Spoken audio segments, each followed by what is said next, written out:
Go. Hi everybody. This is a little video about how to use the wood stove at 15 Highland View Road. We use the wood stove to keep the house nice and toasty. When you arrive, generally there's the pellet stove and the wood stove. If you run both at the same time, the house heats up really quickly, and the wood stove is just really nice and it will heat the entire house no problem.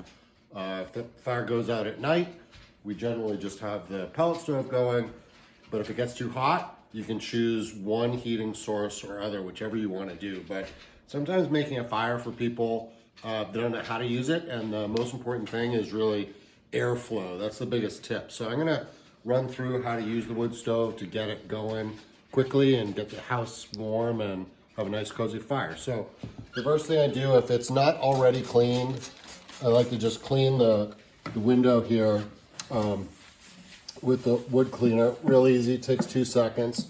Generally when you arrive at the house, the stove will be clean, but just to show you, if you're here for maybe a couple days and in the morning, you might want to check the ash pan.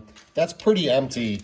What I do with this ash pan is I walk it out to the driveway and dump it where the ash sign is, but this is fine. It doesn't need to be empty. So I'm just gonna put it back. Sometimes it can be a little hard to get out. You just kind of sort of like pull down, and the edges are a little sharp, so just be careful.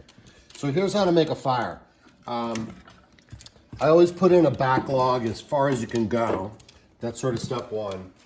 And then step two, I put another log here. And the key here is this area where the grate is, that's left open. And what I do is I fill that void with some newspaper. I'll just do that real quickly. So this void in here, just pack that up with a little bit of newspaper. You can use as much or as little as you want. There's a good supply. Sometimes we have, little organic fire starters, but I don't have any on hand right now, so the newspaper is what I use. So I've got 4 pieces in there. Then the next thing I do is I come over here to the kindling section where these little logs. They're small like this, see, like that. So you want to take these and just lay them in as like a little crisscross pattern like that. Okay, that's enough. And then I take another log and put that on top. And this crisscross action really is what is gonna make a successful fire.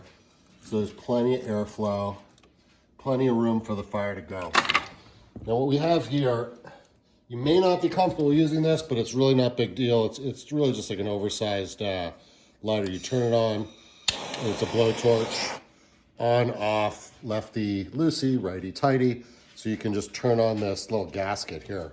It's really helpful. So what I do now is I close this and leave this bottom door open. This is really important for the airflow, so we keep that open. So you come over to the side here. Let's get a shot of what it looks like in there. So you can see there's sort of like that void. And that's where I just light that fire, this kindling. The newspaper down the bottom. You can even keep this, just get it, let it go in there, just like that. And that ought to be enough to get it going. So we're just gonna close this door, and we're gonna leave this open, and in minutes, this fire should be nice and lit. The most important thing is just get a lot of these smaller pieces crisscrossed in a top log. After a few minutes, you want to add logs, that's fine. You can add them generally from this side door is the easiest place. And if for some reason this doesn't work and it goes out, you can see here there's plenty of room to stuff more paper to get it going. I'll do that right now as just an example. So if I wanted to, I just take another piece of this kindling and just shove it in there. The newspaper, exactly. That was Susie in the background. So this is how to light a fire. You'll see the airflow is going and that newspaper is doing its job, and the house will be nice and toasty. What we like to do, the final tip, is just put as many logs as you want in there. And what really heats the house are the coals that get hot.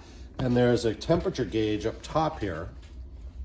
And that'll show how hot the stove is running. You're supposed to run it in the burn zone.